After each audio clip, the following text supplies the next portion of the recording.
It's a bear. Oh, about time I got it right.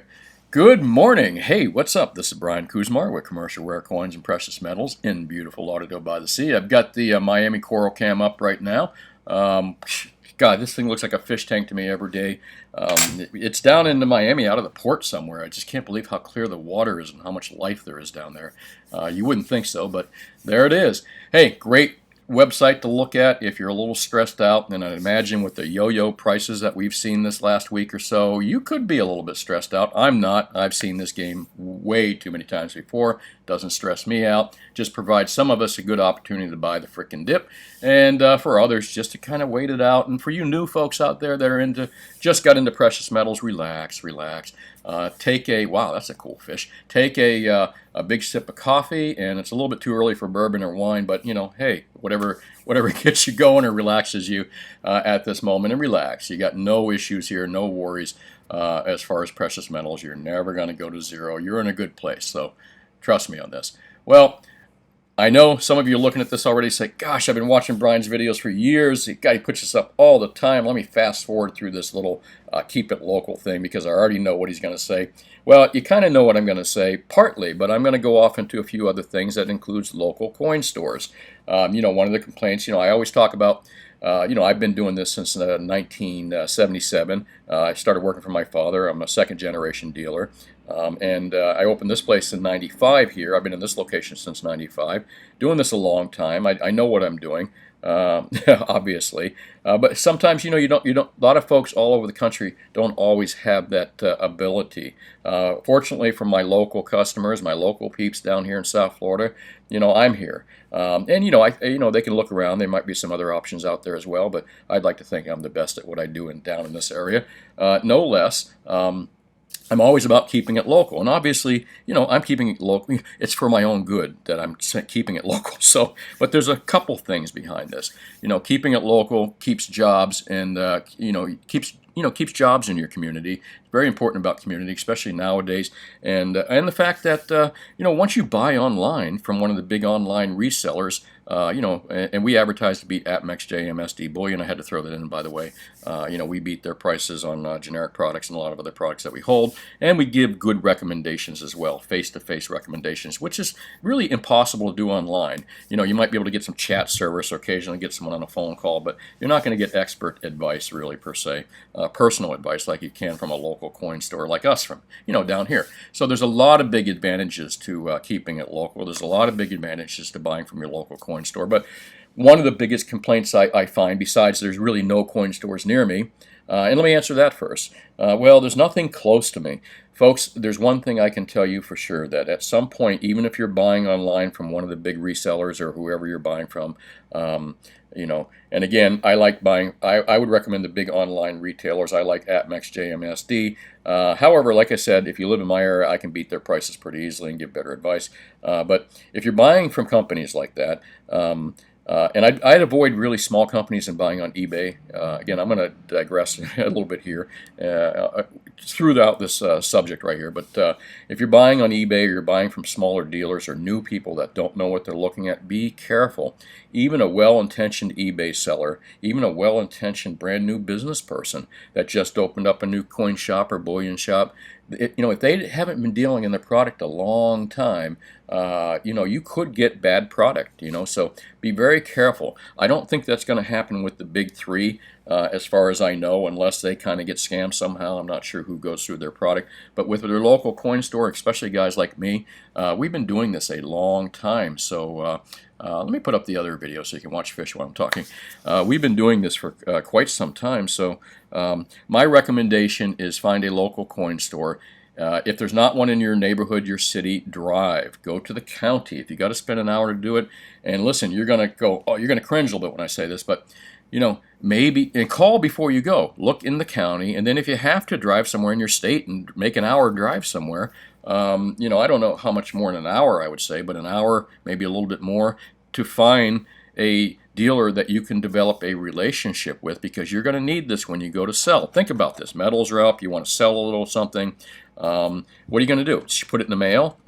I don't trust even them. And we do put stuff in the mail, FedEx, and we put stuff in the U.S. mail and UPS. And believe me, I'm uncomfortable every time I do it. I'm a professional and do it almost on a daily basis. You want to put your precious metals, your life, in a box and ship it to someone, even with insurance, and even with the postage, even with their guarantee, whatever this. Listen, develop a good local relationship. That's I can't stress that enough. The other point I get from a lot of people is, oh, my local coin deal's an asshole. Well, it's the same thing. I'm not saying this guy's a jerk or anything like that. In fact, my father was a tough master and was like this with me. Not with customers, but he was actually very good with customers. So good customer service my father had. But a lot of guys complain that, yeah, he's curmudgeon-y. Is that the, I can't even pronounce it right, sorry. Grumpy old coin dealer, grumpy old man. Well, you know, you get that. And here's the thing that I'm going to suggest, and I know some of you you're going to cringe again. I don't know if cringe is the word of the day, besides digress. Cringe, because I'm going to say, if your local dealer can handle the product, does have product, but he seems just like grumpy or something like that, you know, go in. If right off the bat you get grumpy from a local coin guy, and remember, a lot of local coin guys started, I'll get into that in a moment. If they're grumpy, just kind of bite your tongue a little bit. I know, but I know a lot of grumpy business owners out there that do pretty good work. If you can get around the grumpiness and not get in a pissing contest with them or an ego contest, you know, you can get what you want, and that's the whole point. If you get what you want, you won, okay, as a retailer. I don't understand the grumpiness by coin stores in any business, quite frankly. It just, you know, but it does happen out there, and I got to agree, there are some grumpy coin stores out there. And, you know, this is my store, by the way, if you haven't seen it before. Before I put the sign up, commercial rare coins and precious metals. Don't judge a book by its cover is another thing that I'm going to give you good advice on. You know, just because your local coin store, well, I don't think I'd walk into this. That's a joke, sorry. Just because your local coin store, let me see if I can find that. Local coin shops near me, you know, kind of doesn't look like it has bullion or anything in it. Some of these guys really do deal in bullion. They may not have a lot in their showcases, but they have source. There's a close tie between the bullion community, you know, bars and coins, and the rare coin community. There's a lot of rare coin guys out there that do precious metals and also do rare coins as well, like we do. You know, because if you can do rare coins, precious metals are freaking easy. I mean, if you can tell a fake, highly expert faked gold coin that's worth, you know, tens of thousands of dollars, even though it has $10 worth of silver in it. If you can detect those and you get good enough where you can grade coins on a 70-point scale, and trust me, dealing in bullion is pretty simple. This is why I like coin guys, because counterfeit detection. Coin guys are probably the best out there when it comes to metals and detecting counterfeits. Myself, I can look at most stuff just visually from 3 or 4 feet away and tell you if it's bad or not, or if it's good just by the color, the sound, the look. And this is the kind of guys that you're looking for.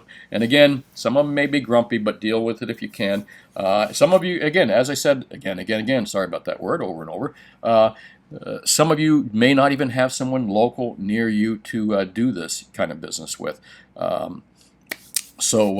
My advice, like I said, is drive, spend an hour and a half, find someone, you know, and I'd be unrealistic if I thought you need to drive 3 or 4 hours to find a dealer, but you know, I think there's very few places in the whole country that most of you live that you can't drive an hour and find a couple good coin stores. And again, go in there. And what I'd recommend is go in and talk to this guy, even the old grumpy coin dealer. By the way, I just took this picture offline. It was available for free. And he may be the nicest guy in the world, but we're just using him as an example. But go in and talk to your local coin guy. And again, try, you know, if they seem a lot of these coin people and small business people, they haven't been small business people all their lives. A lot of them, the coin guys, started as hobbyists. You know, they started, they might have been an electrician. They might have been this or that. They started as hobbyists. And so you can't expect them to have those customer service skills. You know, maybe they were a trucker or something like that. But no less, the expertise and the the service that you're going to get locally is always going to be much better if you can find the right people. It's very important. Don't get caught up in how fancy a place looks like that, because you might get caught up with one of these guys like this, and it happens. I remember in the 80s when I started, when I was working with my father in the 80s, and that was the first big bullion market. We had a guy, and I'm not going to give his name here, worked for IBM, got a retirement stipend from IBM because they closed the IBM offices in Boca. That was a long time ago, by the way.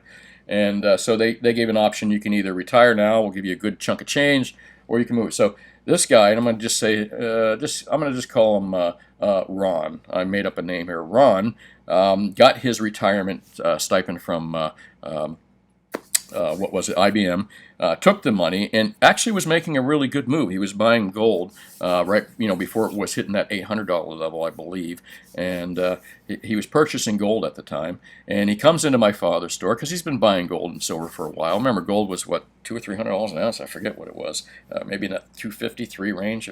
Again, forget exactly where it was at the time. But comes into my father one day and says, Ed, he says, I found where I can buy. At the time, we were paying 4% over melt for Krugerrands. Krugerrands was the only product at the time. There were no Gold Eagles. There were no Maple Leafs. It was the product out there. So we were paying 4% over. They're about 3 or 4% over for KRs at the time from other wholesalers. And we were making about 2%. I remember exactly what our premium was for the longest time, 6% over spot for gold, Krugerrands, and we were making 2 at the time. All right, in large quantities, less. So Dick comes in and says to my father, and I was standing there. He says, Ed. I gave up his name. Sorry. All right. Nobody's going to know who Dick is. Sorry. All right. His name is not Ron. It's Dick. Okay. So Dick, I'm not going to edit this, but Dick comes in and says, Ed, he says, he's probably way long gone too. He was older then, but he says, Ed, he says, I just found a place that I can buy Krugerrands for at gold plus 1%.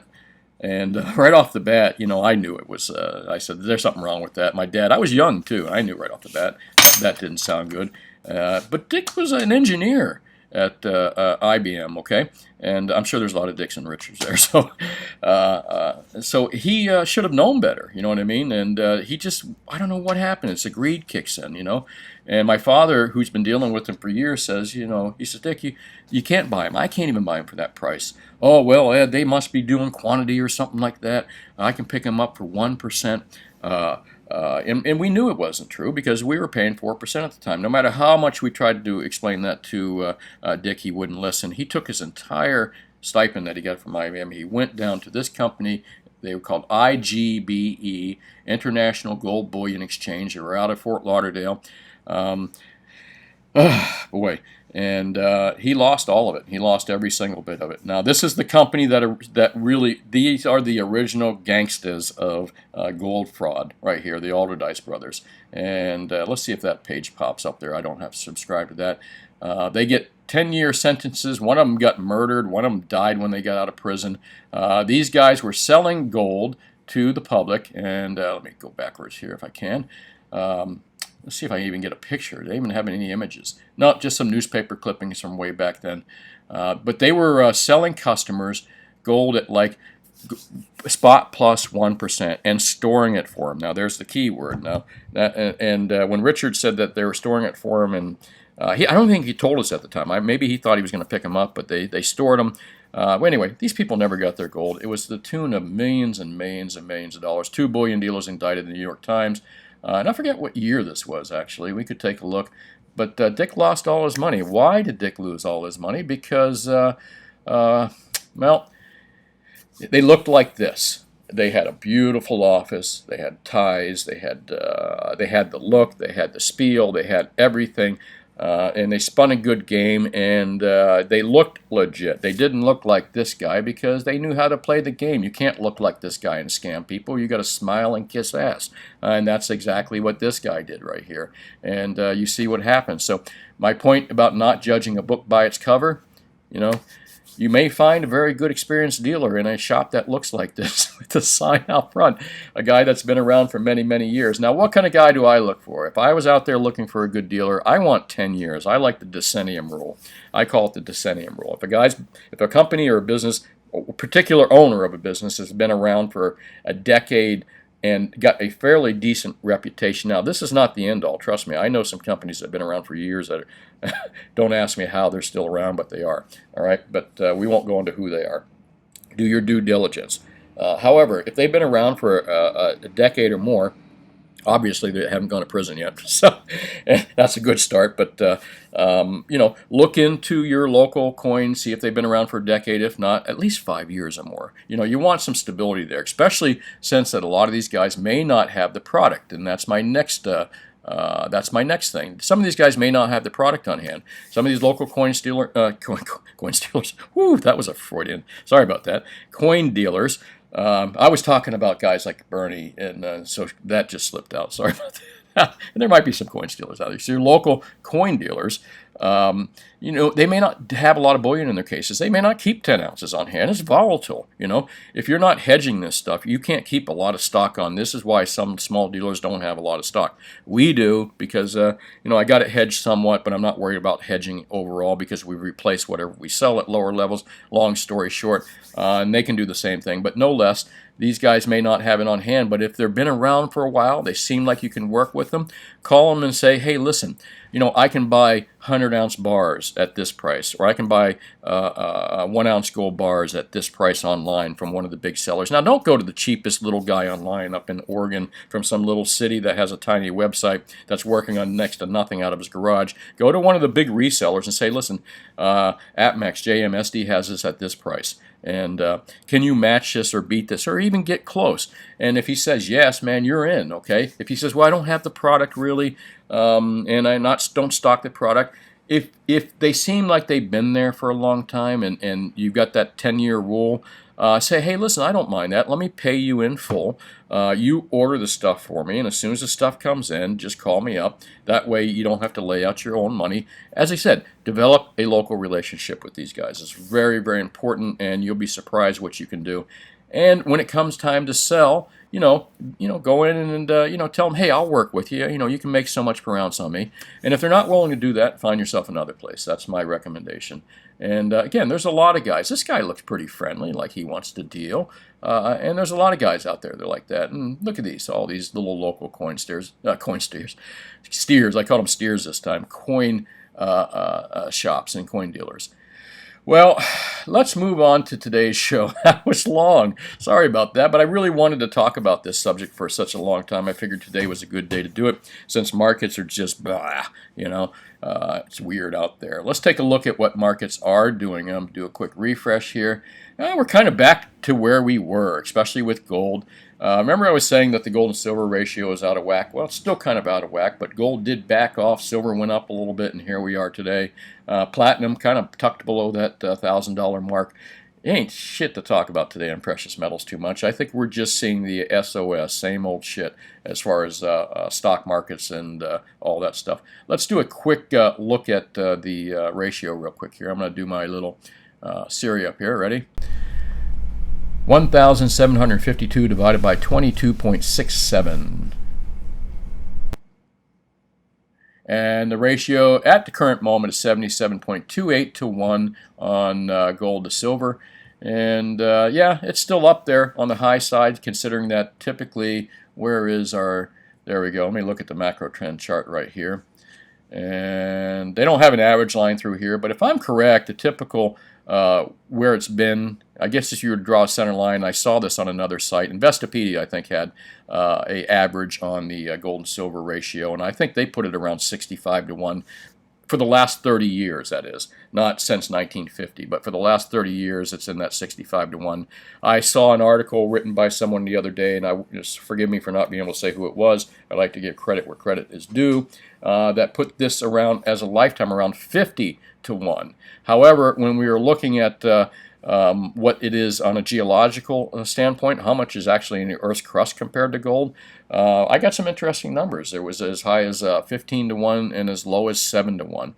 So I'm not quite sure what the accurate numbers are out there, but the above ground sources on silver certainly suck out there, folks. Let's take a look at the 5-year chart. Hold on, 20-year chart. There you go, 65 to 1 if you kind of run a line through it. And of course, if you look at all years, that 50 to 1 actually does make sense as an average as well. But again, last 30 years or so, 65 to 1. We're currently sitting at that, what I say, 77 or whatever the hell it was. Forgive me, I didn't save it. But see what happens, short-term memory when you get older. Well, let's move over here to explain what's going on in the precious metals markets. Why up and down like a freaking yo-yo? What's going on here? I've seen it before, folks. I'm calm. I have my cup of coffee. I didn't need the fish tank video today to make me calm. I was there already. So one sec. Good stuff, man. I live on coffee. Let's see here. And I'm not telling you all to live on coffee. I'm not sure it's the smartest thing to do for your body, but let's take a look here. Market Watch. I'm curious. What's happened with Dow Jones? Okay, S&P up 52 points. All right. What a weird world we're living. Topsy-turvy world. What was it in Superman? You know, a reverse world or something like that, where there was another world where in Superman comics where everything was the complete opposite of what it should be. Good was bad and bad was good. Look at that, up 480. Man, we're living in the opposite world right now. And I'm not even going to look at let's see what the dollar chart's doing real quick here too. Down a little bit, little weakness in the dollar, but not that much. And what was going on in the news this week? Evergrand, the big Chinese potential Lehman moment, except that the Chinese are going to have the same situation that the United States had back then. Too big to not bail, and too big to jail. Too big to fail, too big to jail. And that's what, well, China may jail some of these people. I'm not quite sure. Maybe it'll be afterwards, or maybe it'll just be they'll take all their money away and make them non-citizens. You know, like what they're trying to do today in the United States. It's just make people go away without putting them in prison. But no less, the Evergrand thing is probably still in motion right now. What does it do for Chinese property? Listen, China's a big economy, man. If they have a Lehman moment, the world's going to feel that for sure. That's going to ripple across, even though governments and central banks are much more experienced at handling these things now. Really, but when they handle them, experience. What is experience really? When I say experience, the experience they have is just keeping injecting more money, more credit into the system, more. And what does that do for precious metals? It's actually really good. Why isn't everybody in gold and silver? Well, people follow crowds, and I'll show you why. And here we go. Hang on a second. Let me show you exactly what we've got going on in the U.S. here. Let me just go back to this page, and we'll go right here. And there we go. This is why people aren't buying gold and silver right now, because they do this. And let me see if I can find some large schools of bait. There we are. There's the 90. What is it? The 99%. Let's say the 1% are the predators, and well, not every 1% is a predator or a parasite. But look, this is until these large groups start swimming into any kind of meaningful numbers into precious metals. We're going to just have what we have going on right now. And as long as they keep watching corporate media and keep listening to the official narrative of what's going on CNBC or Bloomberg or Wall Street Journal, those people spin bullshit all the time. But again, I've talked about that a million times. Until those people stop listening to those and you get groups of these schoolfish running into precious metals, we're going to kind of continue to see what we're seeing right now, especially when you see markets way up for no good reason. Again, what fundamentals are these markets up for any way, shape, or form? Macro trends, man, that just sucks up memory. I don't know what it is with that damn chart. And, dollar index down a little bit. It's just crazy world we're living in, folks. No less, great opportunity to still buy this metal and keep stacking this metal. And buy physical. Don't buy paper assets. Trust me on this. Don't buy SLV, PSLV. Don't buy, you want physical. There's no third-party risk for physical. There's no cost incurred with the physical like there is those other products. And maybe I'll do a video on that myself sometime here soon. Let's take a look at ZH. And again, I like to define people. I like to go through news stories now. And, and some of you folks wonder, why is he talking about politics? Why is he talking about, well, economics kind of ties into precious metals, but why politics? Well, folks, one thing I've noticed with some forums and certain groups and stuff like that, they want to avoid politics entirely. But, it's not You can't do it. Politics plays in a big part of economics, and economics plays a big part of gold and silver. So in discussion groups and stuff, you have to allow politics, if it's done in a civil tone, you have to allow politics to be talked about. Because again, politics has a lot to do with where the economy is heading and where precious metals is heading. And I talk about it quite often, and you're entitled to have an opinion, what you think. I've defined people in the political world, in the economic world, in the media world, in 3 different definitions. I believe there are people out there that are producers. They produce good stuff. They produce good economies, money. They produce goodwill. They produce services, whatever it may be. Then you've got your parasites, who suck off that and live off other people. Then you got your predators who just steal it. Even if it illegally. So, again, if you're new to my videos, I like to kind of define people as predatory, productive, or parasites. And let's kind of move through the reports here. Well, here we've got predatory parasites. I think politicians can fall into that group, parasitic and predators now. They used to be simply parasitic. Now they've become predators, in my opinion. So, why did I say that? Because these people run the country, folks. So, I mean, if you know them for who they are, if they're predatory and parasitic, and you know that, then you can make better economic decisions. And this is, again, why I think politics is very important when it comes to economics and gold and silver. Why it's important to us gold and silver peeps. You can't have a good economy with predators and parasites running the show. It's just impossible. And if you got predators and parasites running the show, folks, that is actually very good for precious metals because you know where they're going. And as far as, let's hear, Evergrand rocked by Wall Street Journal report. This Evergrand thing's not over, folks. So, I didn't take a look. Last night the markets were up still, I believe, but I did not look at overnight markets to see maybe perhaps the down that we're seeing today. No, actually it happened later in the morning. I think it happened when New York opened. So I believe the down action we're seeing right now is happening in New York. Perhaps it's monkey hammering, perhaps it's the news, perhaps there's fundamentals behind it, and more than likely all 3. Evergrand, though, is not over, folks. That is a Lehman moment for China. That will affect us somehow, some way down the road, if not sometime soon. Predators and parasites, sorry. I had to say it one more time.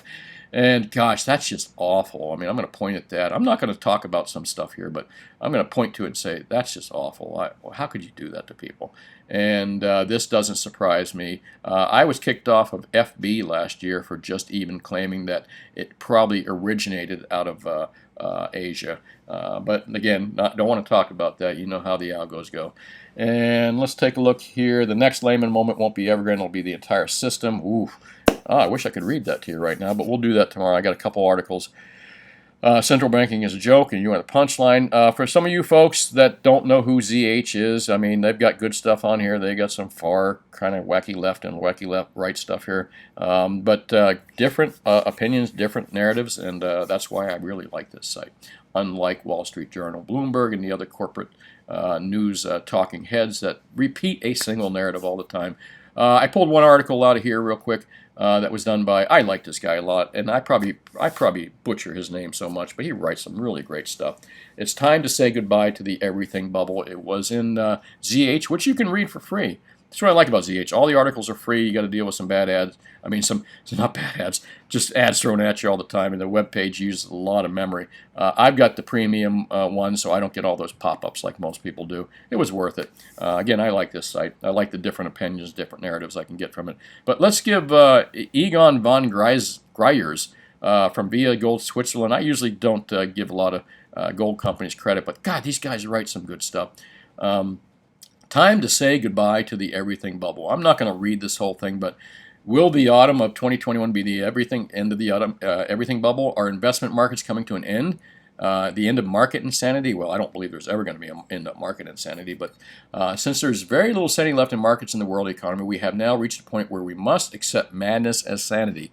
As George Bernard Shaw said, when the world goes mad, one must accept madness as sanity. Since sanity is, in the last analysis, nothing but the madness on which the whole world happens to agree.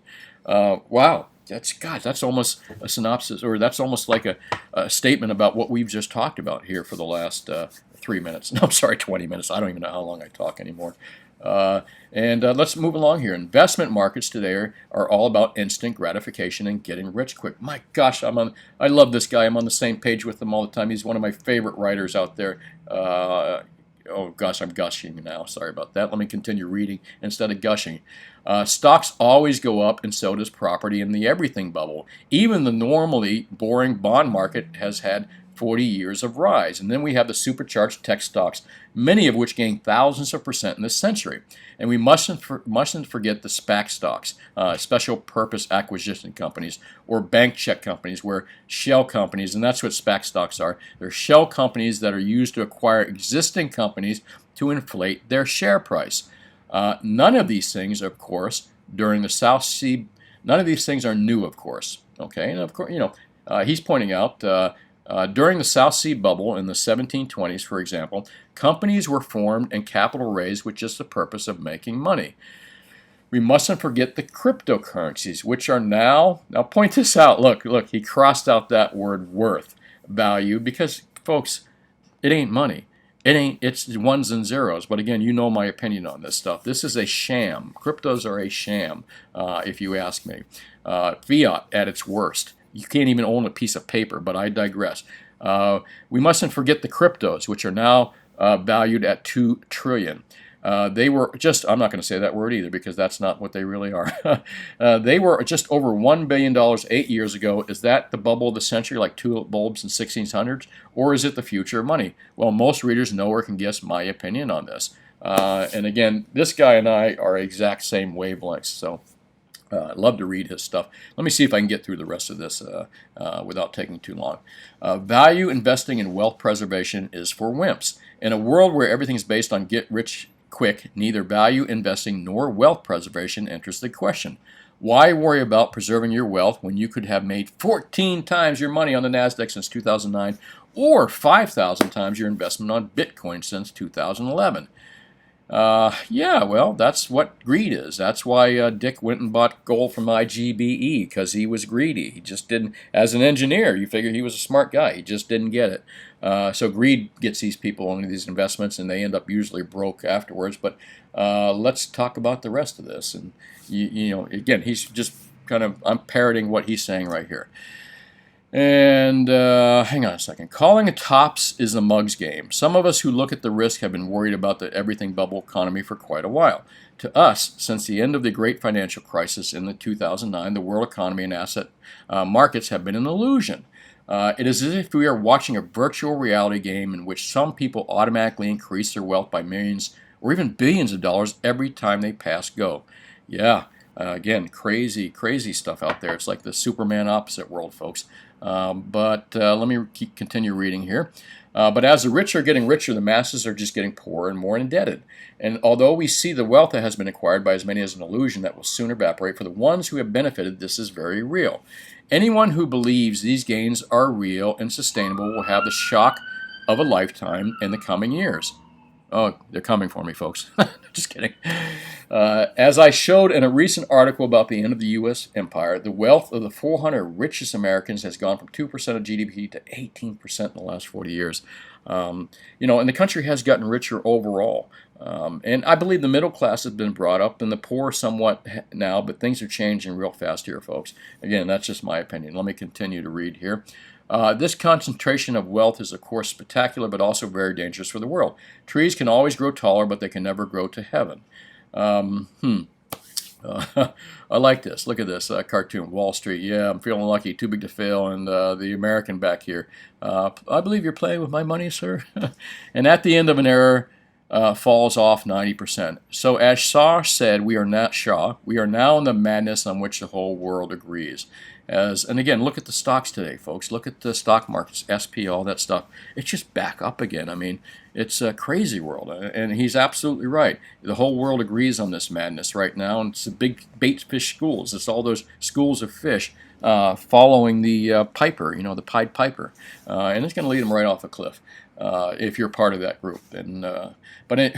I digress, as I always do. But also, moral and ethical values have now vanished into thin air and have been replaced by lies, deceit, and golden calf. We are now in a very critical period of the world since excesses of the magnitude we are now seeing must be corrected. exponential moves in one direction are always corrected, and the corrections will be similar magnitude to the rise, but much quicker. We're talking about falls of 90% or more in all major assets and debt markets. Holy cripes. Now, I haven't thought about 90% drop in markets across the board, but wow, that would be pretty devastating.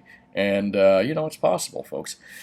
So let me continue here. Nobody believes such moves are possible within central banks and governments standing by with unlimited money printing combined with new central bank digital currencies that will save the world. There's the reset, a cashless society, but don't fall for it, folks. Don't fall for it. You go kicking and screaming and do not go fall for this digital bank currency stuff. You don't want to be in a cashless society. Trust me on this. You need to revolt if they try to push us there. I will. Illusions are just illusions. We must understand that illusions cannot rescue the world economy. This despite whatever concoctions central banks or Schwab and his billionaire cronies come up with. Virtual illusions in the form of fake money or empty promises can never repay debt, nor can they change the laws of nature. Clearly, all these evil forces will use their power to orchestrate fake resets. That's what I just said. Save the world resets. Cashless society resets. And again, this is why I think cryptos were put out there to get people used to a cashless society and liking it. Very dangerous stuff. Again, let me continue reading here. Save the world, an attempt to tighten their grip on the world economy and the financial system. But a heavily indebted and fake system can never be reset in an orderly manner. In my view, any artificial or fake reset will only have a very limited effect. It's just not possible to solve a debt problem with more debt, whatever the way the powers to be try to dress it in sheep's clothing. And this is exactly what you got going. So an orderly reset is bound to fail very quickly. A new digital fiat and thus fake currency will not solve the world's problem. And I think that's where they're trying to push us, folks. Again, spread the news, educate other people. We do not want a cashless society. We do not want digital credits from the Fed or whoever it may be, even if they offer it to us at free. That's going to be hard to deny, but you don't want this stuff, folks. Trust me. And they're going to offer it to the poor first. That's where they're going to go with these digital credits. They're going to get the poor involved with it, and then it's going to drag in businesses, then it's going to drag in everyone else. Don't fall for it. Writing off debt is just, hang on a second. Where did I leave off here? Okay, writing off debt is just another illusionary act. If you write off debt, the assets on the opposite side of the balance sheet will implode in value. And since the debt is leveraging the asset, they will have a very long way to fall. This is why an asset implosion of 90 to 100% are very likely. God, that's just scary. God, he's even more scarier than I thought. Well, he's not more scary, but what he's saying is even more scary than what I was thinking. We must remember that the big stock market crash in 1929, 32 saw the Dow lose 90% of its value. It then took 25 years for the Dow to get above the 1929 high. And today, 92 years later, after the peak, debts, deficit, and asset bubbles are far greater than at the end of the 1920s. And as you know, I did a video the other day that was called the greatest bubble of all time, G-Boat. And that's what we're in, folks. We're in the greatest bubble of all time. And the Buffett indicator. There's a great article. Hold on. Before I get down to the bottom here, I'm going to go to the top.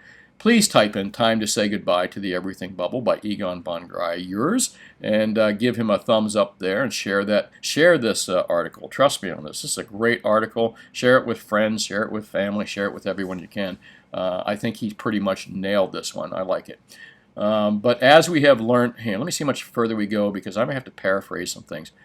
There we go. We're not too far from the bottom here, folks. And let me just kind of I'll go over a few things here quickly. But as we have learned in this century, bubbles can always grow bigger, and especially if we are looking at the end of a major super cycle, which could be as big or as 2,000 years. That one made me stop. I got to get a sip of coffee here. No way.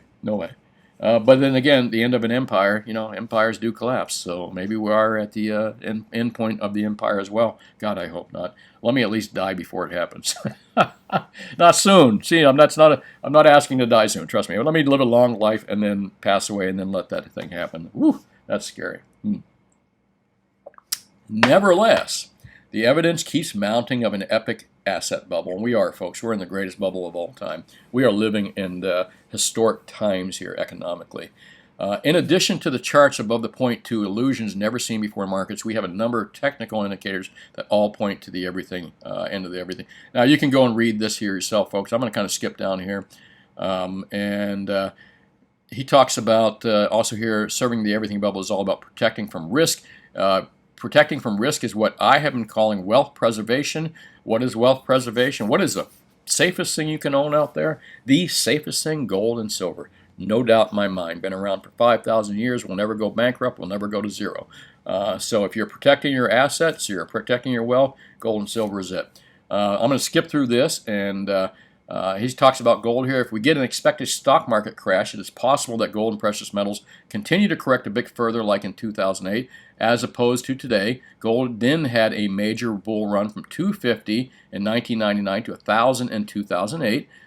Weak hands then needed to get liquidity against a crashing stock market, and that everything bubbled. Because remember I told you that gold just kind of collapsed during the Lehman crisis, but you couldn't find it. Remember, you can't buy it. Gold has been now in consolidation for years, and there's a lot fewer speculative investors compared to 2008. Therefore, I expect much smaller and shorter correction, if any. That's good, interesting comment there. Coming back to the Sleeping Beauty, there's one investment you could put away and forget about for 100 years. It's, of course, physical gold or silver.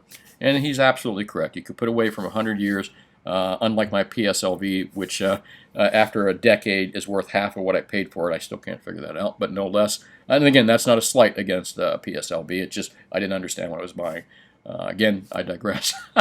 As long as you store gold in a safe place in a safe country, no, I don't recommend storing it. The best place to store your gold and silver is in your own pockets. And now that I'm reading this, I'm kind of getting the impression that the company he works for also stores metal. So I really don't want to diss the guy's company by saying don't store it in some place. But you know, I can't tell you enough times that limit your third-party risk, and there's no safer place than having it in your own possession. You know that it will maintain its real value as it has for 5,000 years. And yes, there are fluctuations, but gold's history tells us that it's not just only money that has survived, but also the only money which has maintained real purchasing power, and that's gold, folks. Today's gold is at 1750 and is unloved and undervalued, and you can say the same thing about silver. As in 1971, $35. Gosh, I've said this so many times in videos. It's true. In 1971, $35 silver was the same. Had the same. People had the same attitude about $35 silver as they do about $1,750 silver now, folks. And I'm telling you, trust me, you will talk one day in the future if you live long enough. And again, I'm not talking about short term. I'm talking about down the road. You're going to look and you're going to say, God, those prices were cheap. Just like in 2000, we said that $288 gold was cheap. You know, you're going to look back and, $1,000 gold looks cheap now. And we're going to continue to say that. And as he points out, this reminds me of the Roman Senator Cato during the Punic Wars around 150 BC, who finished every speech in the Senate with the, "Furthermore, I consider Carthage must be destroyed." And in the end, Cato got his way as Carthage was destroyed. The gentleman ends his article here, Ergon, and God, I keep pronouncing his name wrong, I'm sure. "I have no doubt that gold will soon rectify the current undervaluation and reach levels that few can imagine. This is what both the technicals and fundamentals are clearly illustrating." I'd like to thank this gentleman for this. I could have done the whole show on this article alone, but Egon von Greyers from Gold Switzerland, Matterhorn Asset Manager, thank you, sir, for a wonderful article. I am on the exact same page as you are, sir. Not too much to talk about here in this article. Silver sell-off, a bargain, or maybe coming both. I like Seeking Alpha too. I recommend that you get a subscription. It's really cheap, and they go into other things too. I learn a lot from this website. And but their gold and silver articles are kind of they're okay. The weakness in silver over the past few weeks has occurred despite stability. What's the basic assessment of this article? The main risk is that we see a repeat of 2008. And I told you this many times here, folks. When we have our Lehman crisis here in the U.S., gold and silver prices are going to collapse to nothing. Problem is, you won't be able to buy any real physical metal. And if you do, delivery will be way out, and the premiums are going to be ridiculous. Same thing happened in 2008. I suspect that when we have our Lehman crisis here, metals are going to just crash, same way, but you won't be able to buy any real metal with that money. But no less, it's probably going to be even on a bigger scale if we have our Lehman, not if, when we have our Lehman crash. But the correlation was to be restored by a recession-led commodity price crash. While such an event may keep silver depressed for a while longer by undermining industrial use, it will also likely further improve the long-term outlook for the metal as a store of value by further depressing real interest rates. Interesting there, and I would agree with that. I got to give a shout out to all the silver apes out there. I've been posting a little bit more. I'm kind of ignorant on how the silver, how this forum works, but some interesting things. And let me do a quick look here and look at some things that have just popped up. These are all the new articles. Looks like this gentleman added 100 ounce to the bar. 100 ounces are the best frickin' deal out there, folks. We got these for spot plus $3 or less in our store. Good brand names too. We got JM's currently right now available. 100 ounce bars, the top name out there, Johnson Matthey, for spot plus $3. So best deal out there, and I hope this gentleman didn't pay much more than $3 for it. But what a nice looking bar too. And who else? U.S. dollar strong today. Just seeing if there's any. There you go. That's what I got for sale. Spot plus $3, and if you buy quantity, you can buy them for even less. Good job. I'm glad to see guys out there buying low premium stuff. Some of the, listen, you can stack silver, and if you're stacking silver, that means you are simply stacking the cheapest premium stuff. If you are buying stuff that has high premiums and you're spending $5, $8 over spot, then you're really being a collector more than anything. However, when silver climbs up, it'll erase that mistake, and you'll just made it a little bit less by paying too much for that stuff. Again, my opinion. If you're stacking silver for the silver market, then be cheap and buy the cheapest products that you can. That's, again, my opinion here. Not too much questions to answer down here. Let's see here. Was under 2. Anyways, I was hoping to kind of see a couple questions and a few things that maybe I could answer or make comments on. But very savvy community out here. I like it. I'm kind of learning more about it. And hey, I appreciate the Silver Apes have been out there that have appreciated my videos as well. Well, let's go into yesterday's video, Buy the Effing Dips. I did not title that. Of course, you know me. I've got no problem with throwing out F-bombs occasionally and using them in titles. But no less, I think yesterday we had, my editor guy had Buy the Dips Effing. So I don't know how he mixed that up. Maybe he had a rough night. But no less, thanks for watching the video, folks, and I appreciate that. Let's just kind of see any questions on my video from yesterday. And, oh man, okay. Let's see here. I'm going to sort by newest first and see what kind of responses we had out here. First, I'd like to thank everybody for commenting. Also, if you're watching these videos and you could hit the like button for me while we're watching right now, I really appreciate it. It's down in your right-hand corner. Also, the subscribe button if you're new to these videos, and I'm always happy if you share it. Thanks, Dario. Nice to see you get that discount. Absolutely. You bought it at a lower level. Happy to see that. Dave, what's up, Dipper Dave? And yeah, platinum has kind of been a signal for the other metals. It's kind of been weird, but remember what I said, these little trends and these little things I notice happen until they don't. So, trade that, trade that information with that in mind that, it could just shut off and not work that way anymore. Remember the trend that gold used to trade with oil back in the 80s? Exactly, trade with the price of oil. I don't believe it does today, but it was, if you overlaid the charts, they almost looked identical. So, if oil was up, you would say, oh, gold would be up too, and it pretty much was until it wasn't. I don't think we use that trend anymore either. And Jeremy says, I have noticed, James, stay the hell away from copper. Don't buy copper, folks. They're pretty. Some customer had bought copper and brought me in like these 10-pound bars. I went and figured, I went and looked at what they sell for versus what they actually melt for. And again, yeah, stay away from copper, trust me. That's not a thing you want to buy.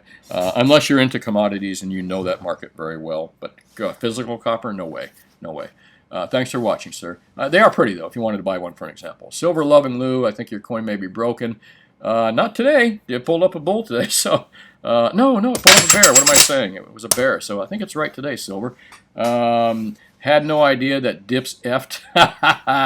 Yeah, I caught that yesterday, too. I think my editor, Marcelo, just kind of inverted the words there. He put the dips effed. And BTFing or BTFD. Either way, I did it. Yep, thanks, Joey. Appreciate it. I miss $18 silver.